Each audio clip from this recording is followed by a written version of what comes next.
Assalamualaikum warahmatullahi wabarakatuh. Perkenalkan, nama saya Alinda Qurratul Aini, NIM 2020610066 bersama dengan teman saya Jusfilia Rizka Mataviana, NIM 2020610067 akan mempresentasikan hasil dari diskusi kami mengenai al-mal atau harta. Pengertian harta atau al-mal. Harta dalam bahasa Arab disebut al-mal, berasal dari kata mala yang secara etimologi berarti condong, cenderung, miring, atau berpaling dari tengah ke salah satu sisi, dan al-mal diartikan sebagai segala sesuatu yang menyenangkan manusia dan mereka pelihara, baik dalam bentuk materi maupun dalam bentuk manfaat. Sedangkan menurut para ulama, harta ialah sesuatu yang mempunyai nilai dan bisa dikenakan ganti rugi bagi orang yang merusak atau yang melenyapkan. Sedangkan berdasarkan pendapat ulama fikih, harta yakni berdasarkan pendapat Hanafiyah, segala sesuatu yang mempunyai nilai dan bisa dikenakan ganti rugi bagi orang yang merusak dan melenyapkan. Yang kedua, berdasarkan pendapat Maliki, harta ialah hak yang melekat pada seseorang yang menghalangi orang lain untuk menguasainya dan sesuatu yang diakui sebagai hak milik secara uruf atau adat. Yang ketiga, berdasarkan pendapat Syafi'i, harta ialah sesuatu yang bermanfaat bagi pemiliknya dan bernilai. Yang keempat, berdasarkan pendapat Hambali, harta ialah sesuatu yang mempunyai nilai ekonomi dan dilindungi undang-undang. Fungsi harta. Yang pertama, berfungsi untuk menyempurnakan pelaksanaan ibadah yang khas mahdoh, sebab untuk beribadah diperlukan alat-alat seperti kain untuk menutup aurat saat sholat. Yang kedua, untuk meningkatkan ketakwaan kepada Allah. Yang ketiga, untuk meneruskan kehidupan dari suatu periode ke periode berikutnya. Yang keempat, untuk menyeimbangkan antara kehidupan dunia dan akhirat. Yang kelima, untuk mengembangkan dan menegakkan ilmu-ilmu. Yang keenam, untuk memutar, mentasaruf peran-peran kehidupan. Dan yang ketujuh, untuk menumbuhkan silaturahmi. Memperoleh harta. Islam tidak membatasi kehendak seseorang dalam mencari dan memperoleh harta, selama yang demikian tetap dilakukan dalam prinsip umum yang berlaku, yaitu halal dan baik. Bentuk usaha dalam memperoleh harta yang menjadi karunia Allah untuk dimiliki oleh manusia untuk menunjang kehidupannya secara garis besar ada dua bentuk. Yang pertama, memperoleh harta tersebut secara langsung sebelum dimiliki oleh siapapun. Yang kedua, memperoleh harta yang telah dimiliki oleh seseorang melalui transaksi. Pemanfaatan harta. Yang pertama, digunakan untuk kepentingan kebutuhan hidup sendiri, namun dalam memanfaatkan hasil usaha itu ada beberapa hal yang dilarang, yaitu israf, berlebih-lebihan, dan tabzir atau boros. Yang kedua, digunakan untuk memenuhi kewajiban terhadap Allah. Kewajiban kepada Allah itu ada dua macam.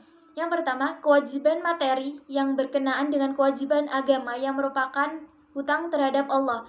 Yang kedua, kewajiban materi yang harus ditunaikan untuk keluarga. Yang ketiga, dimanfaatkan bagi kepentingan sosial. Pembagian harta dan akibat hukumannya. Ditinjau dari segi kebolehan pemanfaatannya menurut syara. Yang pertama, mutakawim, bernilai. Mustafa Syalabi mendefinisikan harta mutakawim adalah sesuatu yang dapat dikuasai dan dibolehkan syarak mengambil manfaatnya. Harta mutakawim dapat dijadikan objek transaksi seperti jual beli, yaitu sewa menyewa dan sebagainya. Yang kedua, goiru mutakawim, tidak bernilai, yaitu sesuatu yang tidak diperbolehkan syarak mengambil manfaatnya, seperti babi, anjing, dan homer. Dari segi dapat atau tidaknya dipindahkan. Yang pertama, harta manqul, bergerak. Harta manqul ialah sesuatu yang dapat dipindahkan dari suatu tempat ke tempat yang lain. Yang kedua, harta iqor, tidak bergerak, adalah sesuatu harta yang tidak mungkin dipindahkan dari tempatnya semula. Akibat hukum dari pembagian harta jenis ini, para ulama fikih berpendapat bahwa yang pertama, syuf'ah, hak beli atas bagian harta syarikat, hanya ditetapkan pada harta iqrar, tidak bergerak, bukan pada harta manqul, bergerak. Yang kedua, wakaf, untuk wakaf dapat dilakukan terhadap harta tidak bergerak. Yang ketiga, muflis, yaitu orang yang dinyatakan pailit. Maka untuk melunasi utangnya dapat dilakukan dengan cara menjual hartanya yang manqul, bergerak terlebih dahulu sebelum harta yang iqor, tidak bergerak. Al-wasil, orang yang diberi wasiat. Seorang wasil dapat menjual harta mankul untuk kebutuhan mereka sepanjang ada kemaslahatan dan tidak berlebihan. Harta iqrar tidak bergerak dapat dijual jika ada hal yang mendesak. Hak-hak tetangga dan irtifak. Terhadap hak ini ditetapkan hanya pada iqrar harta tidak bergerak. Jadi tidak ada hak irtifak pada harta mankul harta bergerak. Hikmah, pembagian harta jenis ini menurut Abu Hanifah dan Abu Yusuf tidak bisa dipersepsikan adanya al-ghasbu atau perampasan terhadap harta iqrar tidak bergerak. Karena harta tersebut tidak mungkin untuk dipindahkan dan dikuasai yang merupakan syarat al-ghasab. Tetapi menurut jumhur ulama berpendapat bahwa pada harta iqrar dan mankul dapat juga terjadi perampasan. Ditinjau dari segi ada atau tidaknya harta tersebut. Yang pertama misli, harta yang ada persamaannya. Harta misli adalah suatu harta yang punya persamaan dan padanan di pasar dalam dunia perdagangan tanpa ada perbedaan yang signifikan. Yang kedua kimi, harta yang tidak ada persamaannya. Harta kimi tidak punya persamaan, jenis, dan padanan di pasar. Hukum dari pembagian harta ini sebagai berikut. Yang pertama dalam hal tanggungan atau jaminan. Harta misli dapat dijadikan sebagai jaminan atau tanggungan dalam melakukan muamalah. Sedangkan harta kimi tidak bisa dijadikan jaminan atau tanggungan dalam bermuamalah. Yang kedua dalam hal kerusakan. Harta misli jika dirusak oleh seseorang maka haruslah digantinya sesuai jenis dan sifat harta yang dirusak. Sedangkan harta kimi jika dirusak maka haruslah menggantinya sesuai nilai atau harga yang diperhitungkan. Yang ketiga dalam hal riba. Harta misli dapat menjurus kepada riba yang diharamkan ketika melakukan transaksi. Sedangkan pada harta kimi tidak mungkin terjadi riba karena tidak mungkin ditemukan kesamaan dan jenis barang.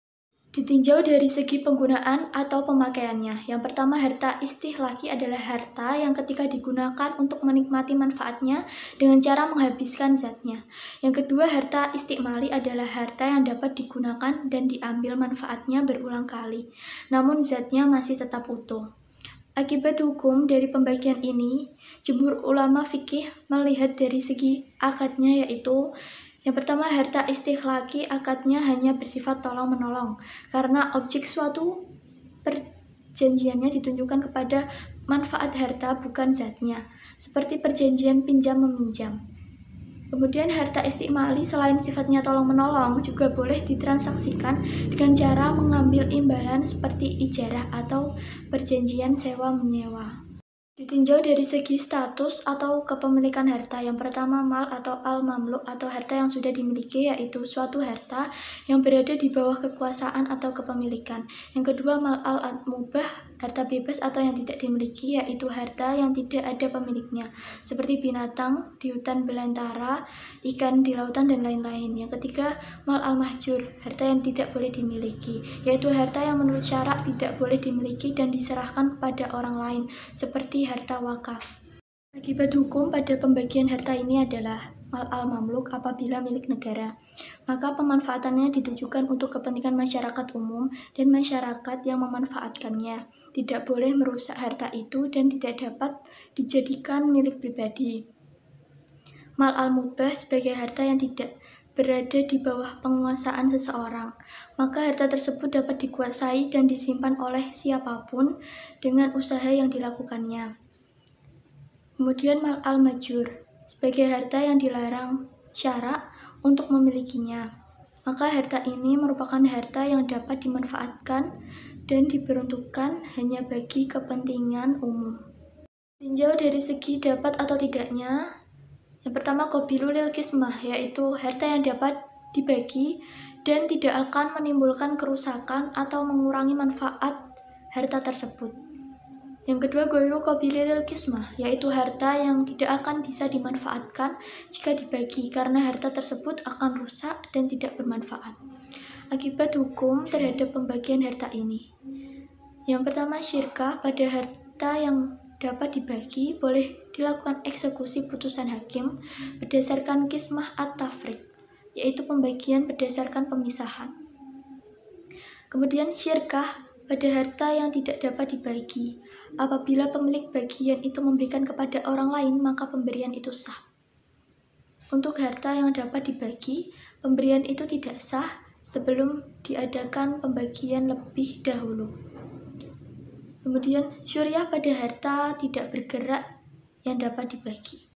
Ditinjau dari segi perkembangannya. Yang pertama, harta al-asal atau harta asal, harta yang menghasilkan. Yang kedua, harta as-samar, buah atau hasil, yaitu harta yang dihasilkan dari suatu harta lain.